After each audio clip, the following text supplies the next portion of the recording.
primeiro lugar, a Bolívia tem vivido nos últimos meses, na verdade, no último ano e meio, uma disputa política muito ferrenha dentro do partido de governo pela candidatura nas eleições de 2025, do ano que vem. Então, o MAS, o partido de governo, o Movimento ao Socialismo, hoje é um partido rachado entre o ex-presidente Evo Morales, seu líder histórico, e o atual presidente Luiz Arce. Bom, que foi ministro da Fazenda de Evo Morales, é bom que se lembre, por grande parte dos seus 14 anos de governo. Então, conversando com um orientando meu, o João Alan Cardim Rocha, que pesquisa a direita boliviana, pelo que ele me disse do que tem circulado de informações na Bolívia, teria havido uma insatisfação do general Juan José Zuniga, não apenas com seu afastamento, mas com as escolhas do presidente Arce em relação aos militares que iriam substituí-lo no alto comando. E depois da nomeação do novo comando, o Zuniga percebeu que ele estava isolado, também não conseguiu apoio civil relevante, e ele recua, né? E nesse recuo ele é preso. E aí ele afirma que se trataria de um autogolpe, ou seja, que o Arce teria pedido a ele no domingo que levasse os blindados à rua, né, para fazer frente à sua situação, a situação de muita fragilidade e isolamento que o governo tem vivido. O fato é que a tese de um autogolpe, tal qual exposta pelo próprio general e por outros setores da direita boliviana, da direita civil boliviana, não me parece crível. E, nesse sentido, o governo se saiu fortalecido, pelo menos de momento, né?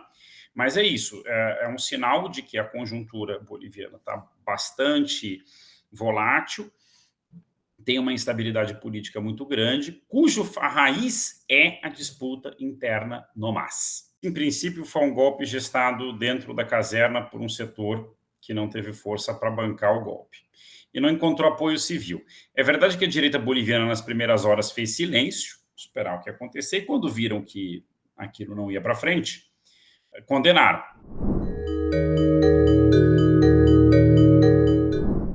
O outro assunto que tem é a situação econômica, né, porque a Bolívia, que é um exportador de gás, está perdendo reservas. Basicamente, o ritmo de descobertas caiu muito, os investimentos da YPFB, que é a empresa estatal, em novas descobertas caíram muito, enfim, a Bolívia está quase literalmente sem gás.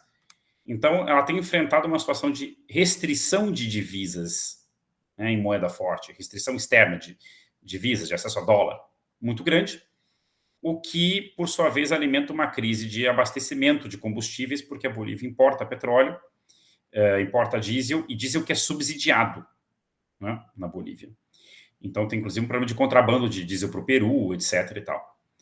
E o governo Arce tem tido dificuldades de equacionar esses problemas macroeconômicos, pensando numa transição de médio prazo, ou de médio e longo prazo, da exportação de gás para a exportação de lítio, porque justamente aquela maioria que ele tinha na Assembleia Legislativa Plurinacional, com o racha do partido, ele não tem mais. Então, isso está levando a uma paralisação da vida legislativa boliviana e da própria governabilidade. Essa é uma questão que tem sido muito discutida, né? Sobretudo a partir de um famoso tweet do Elon Musk em 2020, em que ele assumia publicamente que teria apoiado, né, ajudado a financiar o golpe em 2019 contra o Evo Morales para se apropriar do lítio boliviano. A Bolívia tem as maiores reservas certificadas, ou, enfim, as maiores reservas prováveis de lítio do mundo, mais de 20%. Né? Se você somar Argentina, Bolívia e Chile, o chamado Triângulo do Lítio, nós estamos falando de quase 2/3 do lítio no mundo. É muita coisa. Mas a Bolívia ainda é um pequeno produtor. Né? Ela não está, inclusive, na lista entre os 10 maiores exportadores ainda. O que acontece é, claro, os Estados Unidos vê com preocupação o fato de que um país com reservas tão importantes de um minério fundamental para fazer baterias de veículos elétricos tenha uma inclinação geopolítica pelos seus rivais na cena internacional, China e Rússia, justamente. Mas eu não acho que isso tenha uma relação direta com esta tentativa do general Zuniga, né? ou seja, me parece que foi justamente algo mais conjuntural e, inclusive, atabalhoado. Não duvido que a CIA, enfim, a inteligência americana tivesse conhecimento dessas movimentações essa semana, mas não acho que tenha sido algo que os americanos tenham arquitetado, porque, inclusive, se arquitetaram, fizeram muito mal feito.